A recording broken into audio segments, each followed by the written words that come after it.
கண்ணாலே பேசி பேசி கொள்ளாதே.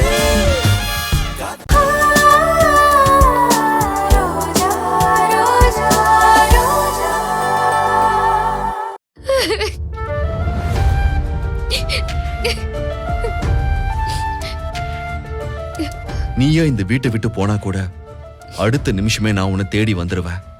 நீ இந்த உலகத்துல எந்த மூளைக்கு போனாலும் நான் உடனே உன்னை கண்டுபிடிச்சிருவேன். அதுக்கு கேமரா இருக்கணும்னு அவசியம் இல்ல. உன் இதயத்தோட சத்தம் இருக்குல்ல, நீ எங்க இருக்குன்னு எனக்கு காட்டி கொடுத்துரும். நான் அந்த சத்தத்தை கேட்டுக்கிட்டே உன்னை ஃபாலோ பண்ணி வந்துருவேன். இது போதும் சார். எனக்கு இப்போ நான் செத்து போனாலும் எனக்கு ஆனா என்ன மண்ணில புதைக்க கூடாது சார். உங்க மனசுல தான் புதைக்கணும். அங்கதான் சார் எனக்கு சொர்க்கம். ஏய், நாம வாழ பிறந்திருக்கோம். இன்னும் நம்ம வாழ்க்கையில எவ்வளவோ சந்தோஷங்களை பார்க்க வேண்டியிருக்க. அத முதல்ல புரிஞ்சுக்கோ. புரியுதா சார்? அஸ்வின் பாவம் சார். அவனுக்கு போன் பண்ணி நானே பேசுறேன். எங்க இருக்கான்னு கேட்டு நம்மளே போய் கூட்டிட்டு வந்துடலாம். அதுதான் நமக்கும் நிம்மதி, அத்தைக்கும் சந்தோஷம். வேண்டாம் ரோஜா, இப்ப அவனுக்கு போன் பண்ணா அவன் எடுக்க மாட்டான். எனக்கு தெரியும் அவனுக்கு ஊ மேல கோவம் இல்ல. பூஜாவோட அப்பா அவனை இன்சல்ட் பண்ணிருக்காரு. அந்த கோவத்தை அவன் ஊ மேல காட்டுறான். கோவம் கொஞ்சம் குறையட்டும்.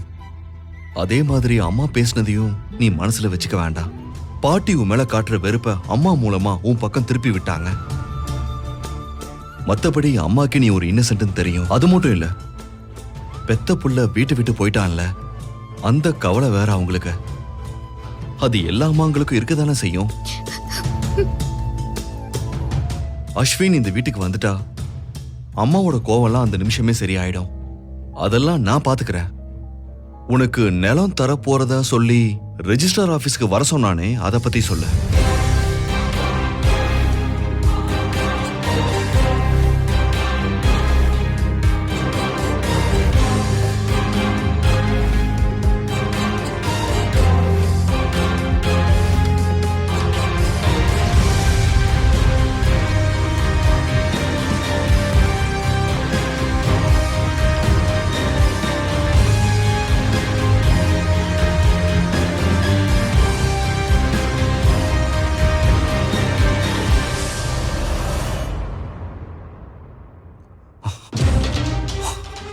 எனக்கு இப்பதான் எல்லாமே புரியுது. அணுவும் யசோவும் உடனே உன்னை போக சொல்லி கட்டாயப்படுத்திருக்காங்கன்னா இவங்களுக்கு தெரிஞ்சுதான் இந்த மோசடி நடந்திருக்க. அணுதான் இந்த வேலையை பண்ணிருக்கா. சரி, உன் மொபைலை கொடு, நான் அந்த நம்பரை பாக்குறேன்.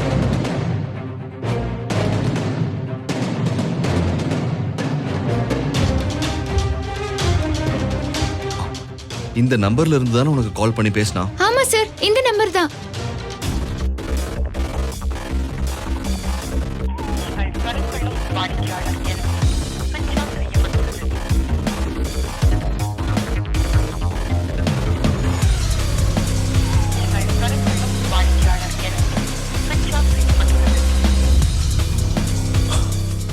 நான் எதிர்பார்த்த மாதிரியே இந்த நம்பர் சுவிட்ச் ஆஃப்னு வருது. சரி விடு, இத நான் பாத்துக்கிறேன். நீ இதையே நினைச்சிட்டு இருக்காத. அத்தை எப்படியாவது சமாதானமான போதும் சார். அம்மா போக போக சமாதானம் ஆயிடுவாங்க. அத நான் பாத்துக்கிறேன். ஓகே.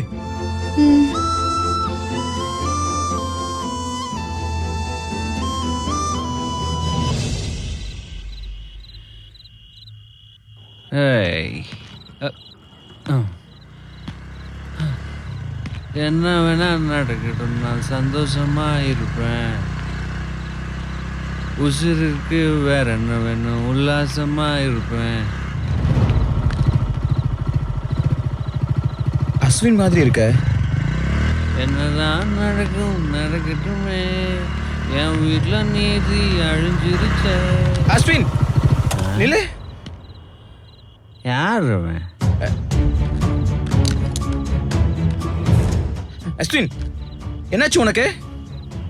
யார் நீ? அது சரி, என்னையே உனக்கு தெரியலையா? நான் தான்ப்பா நவீன். ஓ, நவீனா? சரி போ. அஸ்வின், என்னாச்சு உனக்கு? எனக்கு ஒன்றும் ஆகலையே, நான் நல்லா தானே இருக்கேன். அஸ்வின், ஏதோ ஒன்று ராங்கா போகுது. நீ இப்படி நடந்துக்க மாட்டிய? ஆமா, எங்க போற? நான் எங்கேயோ போகிறேன், அதில் உனக்கு என்ன பிரச்சனை? ஆ, நீ எங்கே போகணுமோ அங்கே போ. ஆ, சரி வா, வீட்டுக்கு போலாம். யார் வீட்டுக்கு? ஓ வீட்டுக்கு தான்ப்பா. நான் தான் வீட்டை விட்டு வெளியே வந்துட்டேனே. வீடா அது? ஆஹா, பயங்கரமா குடிச்சிருக்கான். ஏதோ ஒரு பிரச்சனை நடந்திருக்கு போல இருக்கு. என்ன அஸ்வின் இப்படி நடந்துக்கிற? நீ இப்படிலாம் நடந்துக்கிறவன் இல்லையே. உன் கேரக்டர் இப்படி டேமேஜ் பண்றவங்க நீ இப்படி மாறலாமா? மற்றவங்க கேரக்டரே மாறி போட்டுட்டு நான் ஒன்று சொல்கிறேன், நல்லா கேட்டுக்க நவீன். உலகத்தில் யாரையுமே நம்பாத. எல்லாமே பொய், எல்லாருமே டூப்பு தான். சரி சரி, நான் யாரையும் நம்பல. வா உன் வீட்டுக்கு போலாம். அது வேணாம் தான் நான் தூக்கி போட்டு வந்துட்டேன். நான் இனிமேல் அந்த வீட்டுக்கெல்லாம் போக மாட்டேன். சரி வா, என் வீட்டுக்கு போலாம். எதுக்கு? ஃபாரின் பாட்டில் வாங்கி வச்சிருக்கேன். கம்பெனிக்கு ஆள் இல்ல, சேர்ந்து குடிக்கலாம். வா. சத்தியமா? சத்தியமா வா.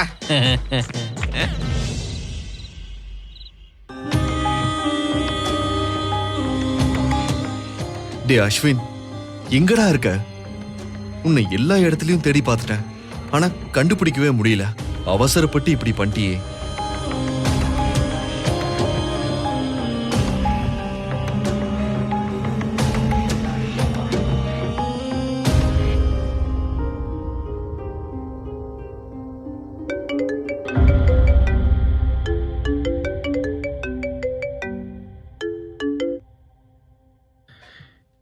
என்ன நவீன், இந்த நேரத்தில் ஃபோன் பண்ணியிருக்க? சார், வீட்டில் ஏதாவது பிரச்சனையா சார்? ஏன் கேட்குற? இல்லை சார், அஸ்வினை ரோட்டில் பார்த்தேன். அஸ்வின் இது வரைக்கும் குடிச்சு நான் பார்த்தது இல்லை சார். ஆனால் இன்னைக்கு செம்ம போதையில் இருந்தான் சார். அது சரி, இப்போ அஸ்வின் எங்க இருக்கான்? என் வீட்டில் தான் சார் இருக்கான். ரோட்டில் பார்த்ததுமே வீட்டில் ஏதோ பிரச்சனைன்னு புரிஞ்சுக்கிட்டேன். நான் வீட்டுக்கு வா போகலான்னு. ஆனால் இனிமேல் அந்த வீட்டுக்கு நான் போகவே மாட்டேன்னு போதையில் உளறிட்டே இருக்கான் சார். ஆமா நவீன், ஒரு சின்ன பிரச்சனை ஆயிடுச்சு. நானும் அஸ்வினை தேடி பார்த்தேன், ஆனா அவன் எங்க இருக்கான்னு தெரியல. அவன் என் போன் காலையும் எடுக்கல. நல்ல வேளை உன் பார்வையில பட்டு நீ கூட்டிட்டு போயிருக்க. அதை விட இப்ப அஸ்வின் எப்படி இருக்கான்? சார், அவன் ஏதோ போதையில புலம்பிட்டு இருக்கான் சார். அஸ்வினை பத்தி கவலைப்படாதீங்க சார். நல்ல நேரம் என் கண்ணில் பட்டாப்புல நான் வீட்டுக்கு கூட்டு வந்துட்டேன். அஸ்வின் பேசுறத பார்த்தா ஏதோ ரொம்ப விரக்தியில் இருந்த மாதிரியே இருந்துச்சு. அஸ்வின் ஏதாவது தப்பான முடிவுக்கு போயிடக்கூடாதுன்னு தான் நான் என் வீட்டுக்கு கூட்டு வந்தேன். நல்லது பண்ண நவீன், நான் உடனே இப்ப அங்க வரேன். அவன் எங்கேயும் வெளியே போகாம பாத்துக்கோ. சார், அஸ்வின் இருக்கிற போதையில வெளியே எங்கும் போக முடியாது சார். இப்போ நீங்க வர வேணாம் சார். நைட் நேரம் நல்லா தூங்கட்டும். நீங்க காலைல வந்து கூட்டு போங்க சார். தேங்க்யூ நவீன். அவனுக்கு ஒன்னும் ஆயிடக்கூடாத, ரொம்ப கேர்ஃபுல்லா பாத்துக்கோ. நைட்ல கூட எந்திரிச்சு அவன் எங்கேயும் போயிடக்கூடாத. என்கிட்ட இருக்கான்ல, எங்கேயும் போக முடியாது. நீங்க காலையில வரும்போது போதை தெரிஞ்சு தெளிவா இருப்பான். நீங்க வாங்க. Thank you Naveen, bye. Thank you sir. Sir, என்ன சார்? ரோஜா, நல்ல வேலை நவீன் வீட்ல தான் அஸ்வின் இருக்கான். சார், அப்ப வாங்க சார், பேசி கூட்டிட்டு வந்துடலாம். இல்ல ரோஜா, அவன் மறுபடியும் குடிச்சிருப்பான் போல இருக்க. நல்லா போதையில இருக்கானா. அவன் நிம்மதியா தூங்கட்டும். நல்லா தூங்கி எந்திரிச்சானா கொஞ்சம் கிளியர் ஆயிடுவான், மனசும் கொஞ்சம் ரிலாக்ஸ் ஆயிடும். காலையில நான் போய் அவனை பார்த்து கூட்டிட்டு வந்துடுறேன். நீ என் கூட வர வேண்டாம். ஏன்னா அவனுக்கு இந்த வீட்டுல எல்லாரும் மேலேயும் கோவம் இருக்கு. நான் போய் பேசி கூட்டிட்டு வந்துடுறேன். நம்ம பையன் தானே, அவன் நம்ம பேச்ச கேட்காம வேற யார் பேச்ச கேட்க போறான். இப்போ கொஞ்சம் கோவமா இருக்கான், அவ்வளவுதான். அத நான் பாத்துக்கிறேன். நல்ல வேலை சார், இப்பதான் எனக்கு கொஞ்சம் நிம்மதியா இருக்கு. நீங்க அஸ்வினை எங்கெங்கயோ தேடி பார்த்துட்டு வந்தீங்க. உங்களால கண்டே பிடிக்க முடியலன்னு சொன்னதும் எனக்கு ரொம்ப மனசு கஷ்டமா இருந்துச்சு. என்ன கூட விடுங்க சார், அத்தை அவனை காணாம எவ்வளவு கஷ்டப்பட்டிருப்பாங்க. வாங்க சார், அத்தை கிட்ட போய் சொல்லிட்டு வந்துருவோம். வாங்க. இல்ல ரோஜா, அஸ்வின் நவீன் வீட்ல இருக்கிறது தெரிஞ்சா நாம வரலனாலும் அம்மா கிளம்பி போயிடுவாங்க. அவன் வேற கொஞ்சம் நிதானத்துல இல்ல, பார்த்தா மனசு கஷ்டப்படுவாங்க. அதனால காலையில சொல்லிக்கலாம். இன்னைக்கு எல்லாரும் அவங்கவுங்க இடத்துல அப்படியே இருக்கட்டும். இப்ப போய் நம்ம சொல்ல போனாலும் அம்மா ஊமேலதான் கோவப்பட்டு கத்துவாங்க. ஒன்னும் பிரச்சனை இல்ல, அஸ்வினுக்கு ஒன்னும் ஆகாதுன்னு அவங்களுக்கே தெரியும். எங்க அம்மா யாருக்கும் எந்த கெடுதலும் பண்ணதே இல்ல. கண்டிப்பா அவங்க பிள்ளைங்களுக்கு எதுவும் ஆகாதுங்கிற நம்பிக்கை அவங்களுக்கு எப்பவுமே இருக்கும். காலையில பாத்துக்கலாம். நீ போய் படு. ஓகே?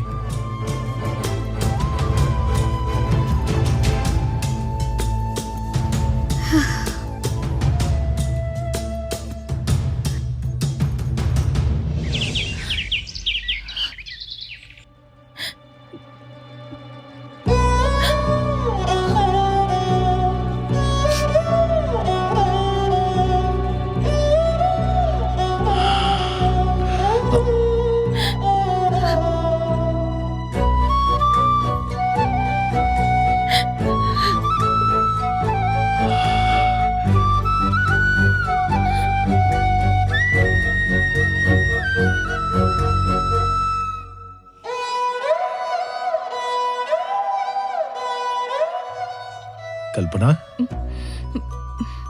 இன்னும் இங்கேதான் உட்கார்ந்துருக்கியா கல்பனா? நைட் 3 மணிக்கு எந்திரிச்சு வந்து பார்த்தேன். கொஞ்ச நேரம் உட்கார்ந்துட்டு வரேன்னு சொன்னேன். வா கல்பனா, இப்படியே உட்கார்ந்துட்டு இருந்தா உடம்பு தாங்காதுமா. வா, சொன்ன பேச்ச கேட்கணும். வந்து கொஞ்ச நேரம் ரெஸ்ட் எடு. வா. என் புள்ள அஸ்வின் எப்பங்க வருவான்?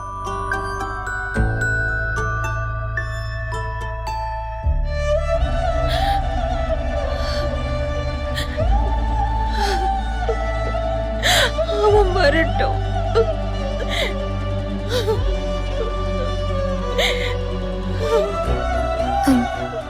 மாமா, ம்? காஃபி. எனக்கு வேண்டாம். எடுத்துக்கோங்க மாமா. வேணான்னு சொல்றேன்ல.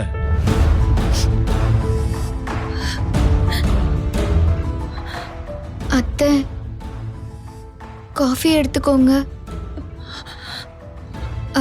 அத்தை, நேத்துல இருந்து நீங்க எதுவுமே சாப்பிடல. எடுத்துக்கோங்க அத்தை. தயவு செய்து இந்த பொண்ணை இங்க இருந்து போக சொல்லுங்க. ச்சே, என் கண்ணு முன்னாடியே நிக்க வேண்டாம்னு சொல்லுங்க. போமா. ப்ளீஸ் அத்தை, என் மேல இருக்கிற கோவத்துல என்ன அத்தைன்னு கூப்பிடாதேன்னு சொல்லியிருக்கேன்ல. கூப்பிடாத, இல்லைன்னா நானும் அஸ்வின் மாதிரி இந்த வீட்டை விட்டே போயிடுறேன். மருமகளே, அததானே மருமகளே அவ எதிர்பார்க்கறா. இப்போ அஸ்வின் வீட்டை விட்டு போயிட்டான், அடுத்து நீ போகணுங்கிற, அப்புறம் நானு. இப்படியே ஒவ்வொருத்தரும் வீட்டை விட்டு வெளியே போயிட்டோம்னா புருஷனும் பொண்டாட்டி சேர்ந்து தனி ராஜாங்க நடத்தலான்னு பாக்குறாங்க. அப்படிதானே? சொல்லு. ஏய், உன்னதானே கேக்குற, சொல்லு. அப்படிதானே?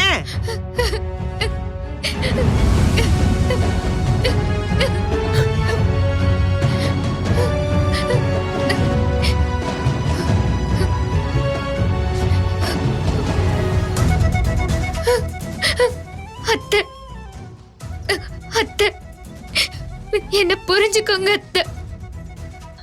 நான் ஏதோ தப்பு பண்ணிட்டேன்னு புரியுது. யோசிக்காம முட்டாள்தனமா நடந்துகிட்டேன்னு தெரியுது. ஆசிரமத்துல இருக்கிறவங்களுக்கு ஒரு நல்லது நடக்க போகுதுன்னு நினைச்சு அவசரப்பட்டு கிளம்பி போயிட்டு அத்தை.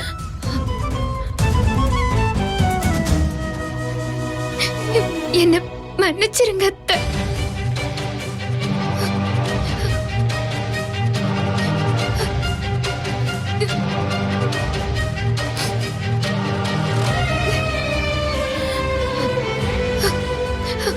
அத்தை, எல்லாமே ஏன் தப்புதான் அத்தை. அர்ஜுன் சார் வந்ததுக்கு அப்புறம் பாத்துக்கலான்னு இருந்திருக்கணும். இல்லைன்னா நீங்க இருந்திருந்தா உங்களையாவது கூட்டிட்டு போயிருப்ப அத்தை. எதுக்கு? நீ நிலத்தை வித்த பணத்துல பாதிய கமிஷனா கொடுத்தேன்னு சொல்றதுக்கா? நல்ல வேளை மருமகளே, நீ போகல.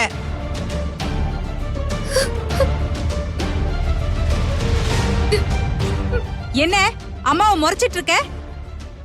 வேணா யசோதா, இத்தனை நாள என் மேல இருந்து பொறாமையெல்லாம் சேர்த்து வச்சு இந்த சந்தர்ப்பத்துல மொத்தமா பழி வாங்கணும்னு பாக்காத. ரோஜா, அப்ப பாட்டிக்கு உன் மேல பொறாமன்னு சொல்றியா? நான் பாட்டிய சொல்லவே இல்லையே. அப்ப யார சொன்ன? என் மக யசோதாவை சொன்னியா, இல்ல என் பொண்ணு செண்பகத்தோட மக அணுவ சொன்னியா? யார சொன்ன? அம்மா, அவ உன்னதாமா சொன்னா. பண்ணது திருட்டுத்தனம், மாட்டிக்கிட்டது ஒண்ணுமே தெரியாத மாதிரி அப்படியே நடிக்கிற. என்ன உன் மேல சிம்பத்தி கிரியேட் பண்ண பாக்குறியா? அத்தை, அஸ்வின் மாமா எங்க இருக்காரோ எப்படி இருக்காரோன்னு நினைச்சு ராத்திரி எல்லாம் எனக்கு தூக்கமே இல்ல. அஸ்வின் நல்ல புள்ளையா இருந்தான். அவனை கூட குடிகாரனாக்கிட்டா இந்த படுபாவி.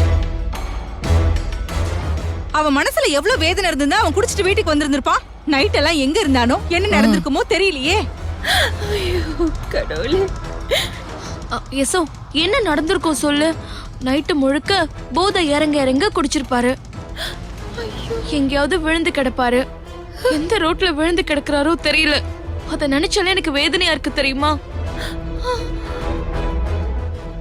அஸ்வின் மாமா எவ்வளவு அப்பாவியா குழந்தைத்தனமா இருந்தாரு. அவரை போய் அநியாயமா இப்படி மாத்திட்டா.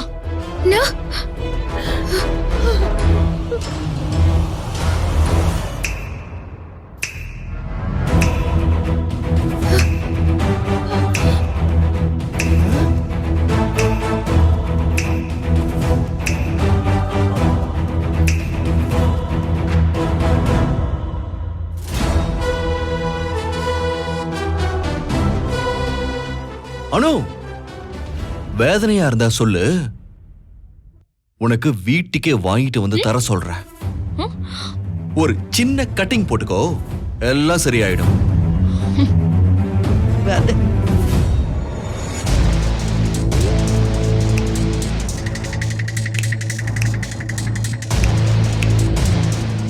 என்ன நானும் பாத்துக்கிட்டு தான் இருக்கேன். இதான் சமயம்னு ரோஜாவா ஆள் ஆளுக்கு பேசிட்டு இருக்கீங்க. பின்ன என்ன மாமா, அஸ்வின் மாமா ரோஜாவ அண்ணி அண்ணின்னு உயிரையே விட்டாரு. அதுக்கு இவ செஞ்ச காரியத்தை பாத்தீங்கல்ல, அதுக்குதான் நியாயத்தை கேட்டுட்டு இருந்தேன். யாரு நீ நியாயம் கேக்குறியா? நல்லா இருக்கே இந்த நியாயம். நான் தானே அஸ்வின் மாமாவை கல்யாணம் பண்ணிக்க போறவ. நான் தானே அவரை பத்தி கவலைப்படணும். என் மாமா குடிச்சிட்டு வந்ததை பார்த்ததும் என் நெஞ்சே வெடிச்சு போற மாதிரி ஆயிடுச்சு. ஓ அப்படியா? வெடிக்கலையா? அஸ்வின் இங்க வரும்போது ஏதோ வெடி சத்தம் கேட்டுச்சே. அர்ஜுன் கொஞ்சம் பேசாம இருக்கியா? நீ உன் பொண்டாட்டிய ரொம்ப தலையில தூக்கி ஆடிட்ட. அதான் அந்த தைரியத்துலதான் எனக்கு வந்திருக்கிற சொத்தை இப்படி போய் வித்துட்டு வந்திருக்கா. என் பிள்ளையோட வாழ்க்கைய பணையம் வச்சு அவ 25 லட்சம் லாபம் சம்பாதிச்சிருக்கா. அந்த பணத்தை என்கிட்ட கேட்டுதா நானே கொடுத்திருப்பேன்ல. என் புள்ள அஸ்வினாவது என் கூடயே இருந்திருப்பானே. இது எல்லாமே ரோஜாவுக்கு தெரியாம நடந்ததுமா. அவ மேல எந்த தப்பு இல்லமா. அவ இதெல்லாம் நடக்கும்னு நினைச்சு இத பண்ணவே இல்லமா. ஆனா இங்க நிக்கிறவங்கள பாருங்க. இவங்கெல்லாம் தெரிஞ்ச இந்த வீட்டுக்கு நிறைய பாவங்களை பண்ணிருக்காங்க, கெட்டதும் பண்ணிருக்காங்க. அது உங்களுக்கே தெரியும்லமா. மா, அனு அதிரசத்துல விஷம் வச்சாலமா. அஸ்வின் அதை சாப்பிட்டுட்டு சாக கிடந்தான்லமா. அத மறந்துட்டீங்களா? அப்ப ரோஜா தான் கோவிலுக்கு போய் தன்னை வருத்திக்கிட்டு பரிகாரம் எல்லாம் பண்ணா. அந்த அளவுக்கு அஸ்வின் மேல பாசமா இருந்தாமா. இன்னும் அப்படிதான் இருக்கா. அவளுக்கு தெரியாம இது நடந்துருச்சுமா. சும்மா உன் பொண்டாட்டிய காப்பாத்துறதுக்காக அனு மேல பழிய போடாத. பாவம் அனு, இதெல்லாம் அவளுக்கு தெரியாம நடந்த தப்பு. அதான் பாட்டி, அதத்தான் நானும் சொல்றேன். இதுவும் ரோஜாவுக்கே தெரியாம நடந்த தப்பு தான். இத்தனை நாளா ரோஜாவை திட்டி தீக்க எப்படா வழி கிடைக்கணும் பாத்துக்கிட்டே இருந்தீங்க. இப்ப கிடைச்சிருச்சு, புகுந்து விளையாடுறீங்க. ஏய், சும்மா எப்ப பாரு அணுவையே குறை சொல்றதே வேலையா வச்சுக்கிட்டு இருக்கியா? அணி என்ன நம்ம சொத்தை நமக்கே தெரியாம எடுத்து போய் வித்துட்டாளா? இல்ல அண்ணன் தம்பி உங்க 2 பேரையும் பிரிக்கணும்னு திட்டம் போட்டாளா? இல்ல என் மருமக தான் அப்படி அழுதுட்டு நிப்பாளா? என்ன பண்ண அணு சொல்லு பாக்கலாம். இப்ப சொன்னீங்களா பாட்டி, இது எல்லாமே நடந்ததுக்கு காரணம் அனுதான். புருஷோத்தமன் அங்கிள் அஸ்வின் அவமானப்படுத்தினதுக்கு கூட அனுதான் காரணமா இருந்திருக்கா. பாட்டி, எதன பாட்டி அநியாயமா இருக்கு? புருஷோத்தமன் அஸ்வின் மாமாவை கேவலப்படுத்தினதுக்கும் எனக்கும் என்ன சம்பந்தம் இருக்கு? இருக்கு அனு. ரோஜாவோட லேண்ட் கை மாறின அடுத்த நிமிஷமே அந்த இடத்துல ஃப்ராடு பண்ண ஞானவேலோட பேரு வந்திருக்க.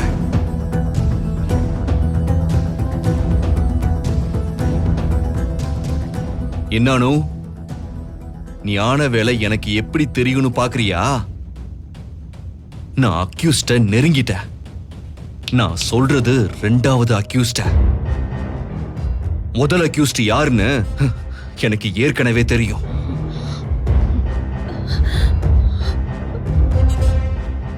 ரோஜாவுக்கு சொந்தமான இடத்துல இருந்த போர்ட்ல ஞானவேலோட பேரு இருந்த அடுத்த நிமிஷம் இந்த விஷயம் புருஷோத்தமன் அங்கிளுக்கு போயிருக்க.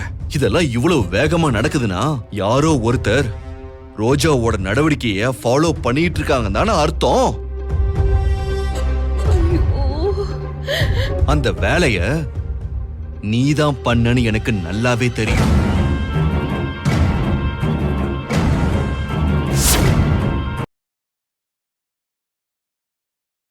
இந்த வீடியோ உங்களுக்கு பிடிச்சிருந்தா லைக் பண்ணுங்க, ஷேர் பண்ணுங்க, கமெண்ட் பண்ணுங்க அண்ட் மறக்காம Saregama TV shows Tamil subscribe பண்ணுங்க.